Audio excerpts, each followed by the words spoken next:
ഗഗനോയിഡിൻ്റെ പുതിയൊരു എപ്പിസോഡിലേക്ക് എല്ലാവർക്കും സ്വാഗതം. ഞാൻ ബാബു.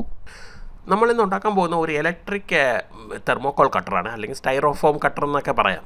ഇത് ഉണ്ടാക്കിയിരിക്കുന്നത് നമ്മൾ ഐസ്ക്രീം സ്റ്റിക്കില്ലേ, അത് ഉപയോഗിച്ചാണ് ഉണ്ടാക്കിയിരിക്കുന്നത്, ഫ്രെയിമൊക്കെ ഉണ്ടാക്കിയിരിക്കുന്നത്. പിന്നെ റീചാർജബിളാണ്, 18650 ബാറ്ററിയാണ് യൂസ് ചെയ്യുന്നത്. അതിൻ്റെ ചാർജറുണ്ട്. അപ്പം നിങ്ങൾക്കൊരു മൈക്രോ USB വെച്ച് ചാർജ് ചെയ്ത് യൂസ് ചെയ്യാൻ പറ്റുന്ന ഒരു സ്റ്റൈറോഫോം കട്ടറാണിത്. വളരെ ചീപ്പാണ്, ഒരു 100 രൂപയ്ക്ക് താഴെ ഉള്ളൂ ഇത് ഉണ്ടാക്കിയെടുക്കാൻ ഉള്ള ചിലവ് എന്ന് പറഞ്ഞ്. പിന്നെ നിങ്ങൾക്ക് വേണമെങ്കിൽ പഴയ മൊബൈലിൻ്റെ ബാറ്ററിയൊക്കെ യൂസ് ചെയ്യാം ഇതിനകത്ത് 18650 ബാറ്ററിക്ക് പകരമായിട്ട്. എന്ത് പെർഫെക്റ്റ് ആയിട്ട് ഇത് കട്ട് ചെയ്തെടുക്കണമെന്ന് നിങ്ങൾക്ക് കാണാമല്ലോ. ഇനി നമുക്കിതിനെ ഒന്ന് ഉണ്ടാക്കാൻ ശ്രമിച്ചാലോ. ഇതിന് വേണ്ടി ഉള്ളത് ഇതേപോലത്തെ ഐസ്ക്രീം സ്റ്റിക്കാണ് യൂസ് ചെയ്തേക്കുന്നത്. ഈ ഐസ്ക്രീം സ്റ്റിക്കിൻ്റെ പല ഇതുണ്ട്, ചെറിയ ഐസ്ക്രീം സ്റ്റിക്കും വലിയ ഐസ്ക്രീം സ്റ്റിക്ക് എന്നൊക്കെ പറഞ്ഞ് വലിയ ഐസ്ക്രീമിനാണെങ്കിൽ വലിയ ഐസ്ക്രീം സ്റ്റിക്ക്, ചെറുതിനാണ് ചെറുത്. അപ്പം നമുക്ക് ആവശ്യം ഒരു വലിയ ഐസ്ക്രീം സ്റ്റിക്കും പിന്നെ 3 ചെറിയ ഐസ്ക്രീം സ്റ്റിക്കുമാണ് ഈ ഒരു സാധനം ഉണ്ടാക്കാൻ വേണ്ടി ആവശ്യമായിട്ടുള്ളത്. പിന്നെ വലുത് യൂസ് ചെയ്താലും കുഴപ്പമൊന്നുമില്ല കേട്ടോ, കാരണം ഒരു ഭംഗിക്ക് വേണ്ടിയാണ് ഞാൻ പറഞ്ഞത് ഇതേപോലത്തെ വലുതും ചെറുതും എന്നൊക്കെ പറഞ്ഞു. ഇപ്പോൾ വലുത് തന്നെ യൂസ് ചെയ്താലും പ്രശ്നമില്ല. പിന്നെ നമ്മൾ ഉണ്ടാക്കാൻ പോണ ഫ്രെയിം ഇതുപോലെയാണ് ഇരിക്കുന്നത്. വളരെ സിമ്പിളായിട്ട് 2 സ്റ്റിക്ക് ഇങ്ങനെ വെച്ച്, ഒരു സ്റ്റിക്ക് ഇതുപോലെയും വെച്ചിട്ട്, പിന്നെ വലിയ സ്റ്റിക്ക് എന്ന് വെച്ചാൽ നമ്മൾ ഹാൻഡിലായിട്ടാണ് വർക്ക് ചെയ്യുന്നത്. ഇനി നമുക്ക് ഇതിനകത്ത് യൂസ് ചെയ്യുന്ന ബാറ്ററി ഏത് നോക്കാം. ഇതാണ് നമ്മൾ യൂസ് ചെയ്യുന്ന ബാറ്ററി. 2500 എന്നൊക്കെ എഴുതിയിരുന്നാലും 1200 മില്ലി എച്ചേ ഉള്ളൂ അതിൻ്റെ ഇത്. വളരെ ചീപ്പായിട്ട് കിട്ടിയ ബാറ്ററിയാണ്. പിന്നെ നമുക്ക് ഇതേപോലത്തെ നീളമുള്ള സ്ക്രൂ വേണം. 6 നട്ടും നീളമുള്ള സ്ക്രൂ ആണ്, ചെറുതല്ല. പിന്നെ ഐസ്ക്രീം സ്റ്റിക്കിൽ ഹോൾ ഇടാൻ ഞാൻ ആദ്യം യൂസ് ചെയ്ത സ്ക്രൂ ഡ്രൈവറാണ്. പക്ഷേ സ്ക്രൂ ഡ്രൈവർ വെച്ച് യൂസ് ചെയ്യുന്നത് ഒരു നല്ല ഐഡിയ അല്ല, കാരണം ഇത് പൊട്ടിപ്പോവും. അപ്പോൾ ഞാൻ റെക്കമെൻഡ് ചെയ്യണമെന്ന് പറഞ്ഞാൽ മറ്റേ നമ്മുടെ ഡ്രിൽ ബിറ്റിട്ട് കൈ കൊണ്ട് കറക്കിയാൽ മതി. അല്ലാതെ ഡ്രില്ലർ ഇട്ട് തന്നെ കറക്കണമെന്ന് നിർബന്ധമില്ല. കൈയിട്ട് ജസ്റ്റ് കറക്കിയാൽ മതി. ഇത് കറക്റ്റ് ഹോൾ വീഴും, പൊട്ടിപ്പോവുകയൊന്നുമില്ല. നമ്മൾ സ്ക്രൂ ഫിക്സ് ചെയ്യുമ്പം തന്നെ വയറും കൂടെ ഇട്ട് പോകുന്നതാണ് നല്ല ഐഡിയ. കാരണം എന്ന് വെച്ചാൽ അതിനുവേണ്ടി സോൾഡറിങ് ഒന്നും ചെയ്യേണ്ട കാര്യമില്ല. വയർ ഇതുപോലെ സ്ലീവ് ചെയ്തിട്ട് ജസ്റ്റ് കറക്കിയങ്ങ് എടുത്താൽ മതി. കറക്കിയിട്ട് ഇതിൻ്റെ മുകളിൽ ചുറ്റി വെച്ചാൽ മതി. കാരണം ഇത് മൂവ്മെൻ്റ് ഒന്നും ഇല്ലാത്ത സാധനമാണ്. കാരണം ഒരിക്കൽ ചെയ്ത് കഴിഞ്ഞാൽ പിന്നെ വയർ അങ്ങോട്ടോ ഇങ്ങോട്ടോ മൂവ് ഒന്നും ചെയ്യില്ല. അതുകൊണ്ട് അത് പൊട്ടിപ്പോകുന്നുള്ള പേടിയൊന്നും വേണ്ട. വളരെ സിമ്പിളായിട്ട് ഇതിനകത്ത് ജസ്റ്റ് ചുറ്റി വെച്ചിട്ട് നട്ടും ബോൾട്ടും ഇട്ടിടങ്ങ് ജസ്റ്റ് ഇറക്കിയങ്ങ് വെച്ചാൽ മതി. പിന്നെ അനങ്ങയൊന്നുമില്ല. കാരണം ഇതിനെ നമുക്ക് മൂവ്മെൻ്റ് ഒക്കെ ഉണ്ടെങ്കിൽ മാത്രമേ നമ്മൾ വേറെ എന്തെങ്കിലും നോക്കണം. ഇത് മൂവ്മെൻ്റ് ഇല്ല, 1 ടൈം ഫിക്സ് ചെയ്ത് കഴിഞ്ഞാൽ പിന്നെ അത് മതി.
നമ്മുടെ ബാറ്ററിയെ ചാർജ് ചെയ്യാൻ യൂസ് ചെയ്യുന്നത് ഈ TP4056 എന്ന് പറഞ്ഞ ചാർജിങ് മോഡ്യൂളാണ്. ഇത് BMS ആണ്. മാത്രമല്ല നമ്മൾ ബാറ്ററിയിൽ നിന്ന് ഡയറക്റ്റായിട്ട് എടുത്താണ് നൈക്രോം വയർ കൊടുക്കുന്നത്. പക്ഷേ ചാർജ് ചെയ്യാൻ വേണ്ടി മാത്രമാണ് ഇത് യൂസ് ചെയ്യുന്നത്. അതുകൊണ്ട് തന്നെയാണ് ഞാൻ നേരത്തെ പറഞ്ഞത്, നിങ്ങൾക്ക് വേണമെങ്കിൽ നിങ്ങളുടെ പഴയ മൊബൈൽ ബാറ്ററി ഉണ്ടെങ്കിൽ അതും ഇതിനകത്ത് യൂസ് ചെയ്യാം. അപ്പോൾ അതിനെയും ആ മൊബൈൽ ബാറ്ററിയും ചാർജ് ചെയ്യാൻ ഈ മോഡ്യൂൾ തന്നെ യൂസ് ചെയ്താൽ മതിയാവും. കാരണം ലിഥിയം ബാറ്ററി ഒരിക്കലും ഡയറക്റ്റായിട്ട് ചാർജ് ചെയ്തത്. ഇതേപോലത്തെ BMS യൂസ് ചെയ്ത്, BMS എന്ന ബാറ്ററി മാനേജ്മെൻറ്റ് സിസ്റ്റം എന്ന് പറയുന്ന സാധനം യൂസ് ചെയ്ത് തന്നെ ചാർജ് ചെയ്യണം. ഇല്ലെങ്കിൽ ബാറ്ററി പെട്ടെന്ന് പോകും. പെട്ടെന്ന് ഒരു 1-1.5 മാസത്തിനുള്ളിൽ പോകും. BMS യൂസ് ചെയ്താൽ 4-5-6 വർഷത്തോളം കിടക്കും. അതുകൊണ്ട് ഇത് യൂസ് ചെയ്ത് തന്നെ നിങ്ങൾ ചാർജ് ചെയ്യണം. മാത്രമല്ല ഇത് ബാറ്ററിക്ക് നല്ല ബാക്കപ്പ് ഉണ്ട് കേട്ടോ. കാരണം നമുക്ക് 1 മണിക്കൂറോളം വളരെ സുഗമമായിട്ട് വർക്ക് ചെയ്യാൻ ഈ ഒരു 1.2 ആംപിയറിൻ്റെ, കാരണം 2500 മില്ലി ആംപിയർ എന്നാണ് എഴുതിയിരിക്കുന്നത്. പക്ഷേ 1.2 അതായത് 1200 മില്ലി ആംപിയർ പ്രതീക്ഷിച്ചാൽ മതി ഇതിൽ നിന്ന്. പിന്നെ ഇത് ഒരു തവണ ഉണ്ടാക്കിയാൽ മതി, ഇത് വർഷങ്ങളോളം നിങ്ങൾക്ക് ഇത് യൂസ് ചെയ്യാൻ പറ്റും. അതാണ് ഇതിൻ്റെ ഒരു ഏറ്റവും വലിയൊരു അഡ്വാൻറ്റേജ് എന്ന് പറഞ്ഞാൽ. പിന്നെ നമ്മൾ ഹീറ്റിങ്ങിന് യൂസ് ചെയ്തേക്കുന്നത് ഇതേപോലത്തെ നൈക്രോം വയറാണ്. ഈ നൈക്രോം വയർ എല്ലാ ഇലക്ട്രോണിക് ഷോപ്പുകളിലും അവൈലബിൾ ആണ്. പിന്നെ ചില ഇലക്ട്രിക്കൽ ഷോപ്പുകളിലും പിന്നെ സൂപ്പർ മാർക്കറ്റുകളിലും ഇത് വിൽക്കാനിട്ടേക്കുന്നത് ഞാൻ കണ്ടിട്ടുണ്ട്. പിന്നെ ഇത് സൂപ്പർ മാർക്കറ്റിൽ ഇത്തിരി തിക്നെസ് കുറഞ്ഞതാണ് ഇട്ടേക്കുന്നത്. പക്ഷേ നമുക്ക് ഇലക്ട്രോണിക് ഷോപ്പിലൊക്കെ ആണെങ്കിൽ നമുക്ക് തിക്നെസ് ചോദിച്ച് വാങ്ങിക്കാം. ഇതിപ്പോൾ 22 ഗേജ് എന്തോ ആണ്, 22 20 എന്തോ ആണ് ഗേജ്. ഞാനിത് ഓൺലൈനായിട്ട് വാങ്ങിച്ചതാണ്. കാരണം എനിക്ക് അറിഞ്ഞുകൂടായിരുന്നു ഇലക്ട്രോണിക് ഷോപ്പുകളിൽ ഇത് അവൈലബിൾ ആണെന്ന്. അതിന് ശേഷമാണ്, ഇത് കൈ കിട്ടിയതിന് ശേഷമാണ് ഞാൻ കണ്ടപ്പം ഇലക്ട്രോണിക് ഷോപ്പുകളിൽ ഇത് തൂങ്ങിക്കിടക്കണ വിൽക്കാനിട്ടേക്കണ കണ്ടത്. അപ്പോഴാണ് മനസ്സിലാക്കിയത് ഓക്കെ ഇത് ഇവിടെ നിന്ന് വാങ്ങിച്ചത്. കാരണം ലോക്കൽ മാർക്കറ്റിൽ ഇതിന് വില ഒരല്പം കുറവാണ്, ഓൺലൈനിനെ അപേക്ഷിച്ച് ഒരല്പം വില കുറവാണ് ലോക്കൽ മാർക്കറ്റിൽ. നൈക്രോം വയർ ഇത് ബോൾട്ടിൻ്റെ ഇടയിൽ ഫിക്സ് ചെയ്യാനേ നമുക്ക് പറ്റുള്ളൂ, ഒരിക്കലും സോൾഡറിങ് ചെയ്യാൻ പറ്റില്ല. കാരണം സോൾഡർ പിടിക്കില്ല ഇതിനകത്ത്. കാരണം എൻ്റെ RF remote rocket launching system ഉണ്ടല്ലോ, മൊബൈൽ റോക്കറ്റ് ലോഞ്ചിങ്. അപ്പോൾ അത് ആ വീഡിയോ കണ്ടവർക്ക് മനസ്സിലാവും, ഞാൻ അതിനകത്ത് പറയുന്നുണ്ട്. ഒരിക്കലും നമുക്ക് സോൾഡർ ഇതിനകത്ത് പിടിക്കില്ല. പിന്നെ വയറിൻ്റെ തുമ്പറ്റത്ത് വെച്ച് ഇറക്കി ചുറ്റിയിട്ട് സോൾഡർ ചെയ്താൽ ഇത് വളഞ്ഞ് അതിൻ്റെ ഇടയിലിരിക്കണ കാരണം ഊരി വരില്ല. അങ്ങനെ നമുക്ക് ചെയ്യാൻ പറ്റും. കാരണം നമുക്കിവിടെ ഇതേപോലെ തന്നെ യൂസ് ചെയ്യണം. കാരണം എന്ന് വെച്ചാൽ ഇത് എന്തിനാണ് ആ നട്ടിൻ്റെ ലെങ്ത് കൊടുത്തേക്കണമെന്ന് തന്നെ മനസ്സിലായോ? കാരണം എന്ന് വെച്ചാൽ ഈ നൈക്രോം വയർ ചൂടാവും, നന്നായിട്ട് ചൂടാകുമ്പോൾ ആ ചൂട് ഒരിക്കലും ആ വയറിൽ എത്താതിരിക്കാൻ വേണ്ടിയാണ് ഈ ഒരു ലെങ്ത് ആയിട്ടുള്ള ഒരു സ്ക്രൂ കൊടുത്തേക്കണത്.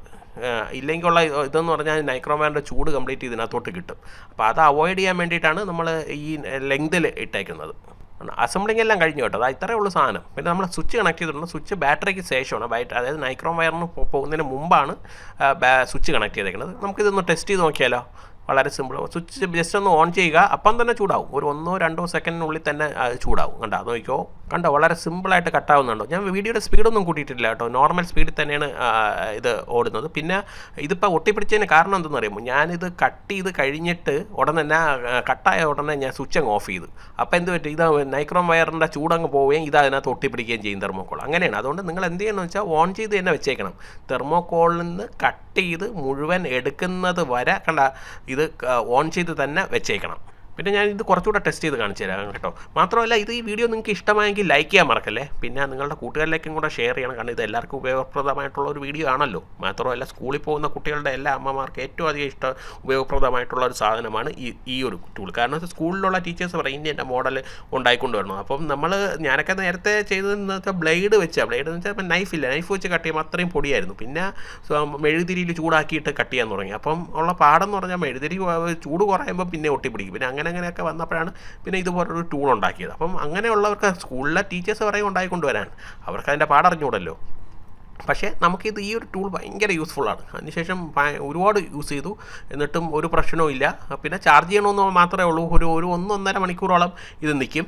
അതിനുശേഷം പിന്നെ ചാർജ് ചെയ്യണം, അത്രേ ഉള്ളൂ. ആ ഒരു പാട് മാത്രമല്ല. ചാർജിങ് ചെയ്യാൻ വേണ്ടി ഇത് 1.5 മണിക്കൂർ കൊണ്ട് ചാർജും ആവും. അതുകൊണ്ട് പിന്നെ പേടിക്കുന്നുണ്ടോ? 1.5 മണിക്കൂർ ഓൺ ചെയ്ത് വെക്കണ ഭയങ്കര ഇതാണ്. കാരണം വെച്ചാൽ 1.5 മണിക്കൂറൊന്നും ഞാനിത് ഓൺ ചെയ്ത് യൂസ് ചെയ്തിട്ടില്ല. ആകെ ഒരു 3/4 മണിക്കൂർ മാക്സിമം. അത് മാത്രമേ ഞാനത് ഈ ടൂൾ ഉപയോഗിച്ച് ഞാൻ ഇതുവരെ ചെയ്തിട്ടുള്ളൂ.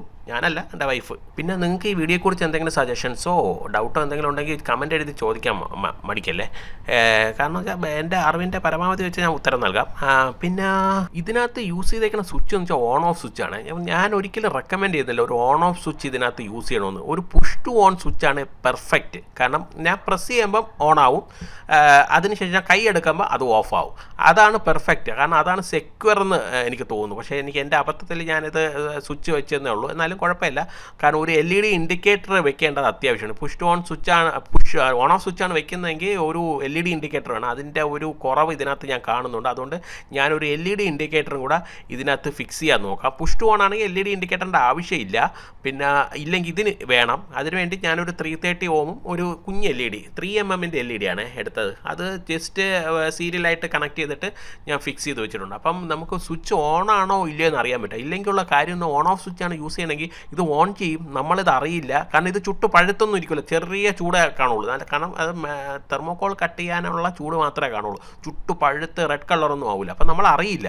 നമ്മളൊന്ന് കൊച്ചുങ്ങളാരോ എങ്കിലും വന്ന് കൈകൊണ്ട് തൊട്ടാൽ പൊള്ളും. അപ്പോൾ അത് അവോയ്ഡ് ചെയ്യാനായിട്ട് ഈ ഒരു LED ഇൻഡിക്കേറ്റർ വയ്ക്കണം. ഇല്ലെങ്കിൽ പുഷ് ടു ഓൺ സ്വിച്ച് വയ്ക്കണം. പുഷ് ടു ഓൺ സ്വിച്ച് വെച്ചാൽ നിങ്ങൾക്ക് LED ഇൻഡിക്കേറ്ററിൻ്റെ ഉപയോഗം വരില്ല. കാരണം എന്ന് വെച്ചാൽ കൈ എടുക്കുമ്പോൾ അതങ്ങ് ഓഫ് ആവുമല്ലോ. അപ്പോൾ അതാണ് നല്ലത്. കാരണം നമ്മളിത് മണിക്കൂറോളം ഇങ്ങനെ ഓൺ ചെയ്ത് പ്രസ് ചെയ്ത് പിടിക്കില്ല. കാരണം എന്ന് വെച്ചാൽ ഇത് കട്ട് ചെയ്യും, കൈ അങ്ങ് എടുക്കും. അപ്പോൾ അതുകൊണ്ട് കൈ വേദനിക്കും എന്നുള്ള ഒരു ഇത് വരുന്നില്ല. അപ്പോൾ പുഷ് ടു ഓൺ സ്വിച്ചാണ് ഏറ്റവും പെർഫെക്റ്റ്. അത് എനിക്ക് പറ്റിയൊരു അബദ്ധമാണ് ഓൺ ഓഫ് സ്വിച്ച് വെച്ചത്. LED ഇൻഡിക്കേറ്റർ കൊടുത്തോടുകൂടി നമ്മുടെ ടൂള് വളരെ പെർഫെക്റ്റ് ആയിട്ട് മാറിയിരിക്കുകയാണ്. ഓൺ ചെയ്താൽ ഓഫ് ചെയ്താൽ അറിയാൻ പറ്റും. പിന്നെ നമുക്കിതൊന്ന് ചാർജ് ചെയ്ത് നോക്കിയാലോ. ഞാൻ ചാർജ് ചെയ്യാൻ യൂസ് ചെയ്യുന്നത് ഇതായി ഒരു പവർ ബാങ്കാണ്. മൈക്രോ USB പോർട്ടാണ് ഇതിനകത്ത് യൂസ് ചെയ്തേക്കുന്നത്. നമുക്ക് മൊബൈലിൻ്റെ ഏത് ഇത് വേണമെങ്കിലും യൂസ് ചെയ്യാം കേട്ടോ. ചാർജർ വേണമെങ്കിൽ യൂസ് ചെയ്യാം. പിന്നെ വേണമെങ്കിൽ കമ്പ്യൂട്ടറിൻ്റെ USB പോർട്ടിൽ നിന്നെടുത്തും ചാർജ് ചെയ്യാം. കാരണം ഈ റെഡ് LED കത്തിയിരിക്കുന്ന കാരണം ബാറ്ററി ഫുൾ ചാർജ് അല്ല, ചാർജ് ആയിക്കൊണ്ടിരിക്കണം. അതിൻ്റെ ഫുൾ ചാർജ് ആകുമ്പോൾ അതിൻ്റെ അപ്പുറത്തുള്ള ബ്ലൂ LED കത്തും. വളരെ പെർഫെക്റ്റ് ആയിട്ടുള്ളൊരു ടൂളാണിത്. വീഡിയോ ഇഷ്ടപ്പെട്ടെങ്കിൽ ലൈക്ക് ചെയ്യണേ. പിന്നെ ഫ്രണ്ട്സിന് ഷെയറും ചെയ്ത് കൊടുക്കണം. ഇതുപോലുള്ള ഇൻട്രസ്റ്റിംഗ് വീഡിയോയ്ക്ക് വേണ്ടി ചാനൽ സബ്സ്ക്രൈബ് ചെയ്യാൻ മറക്കരുത്. അതിൻ്റെ അപ്പുറത്തുള്ള ചെറിയ ബെല്ലൈക്കൺ ക്ലിക്ക് ചെയ്താൽ ഞാൻ അപ്ലോഡ് ചെയ്യുന്ന വീഡിയോസിൻ്റെ നോട്ടിഫിക്കേഷൻ നിങ്ങൾക്ക് കിട്ടും. This is Gaganoid signing off. അടുത്ത വീഡിയോ അപ്ലോഡ് ചെയ്യുന്നത് വരെ ചെറിയൊരു ഇടവേള.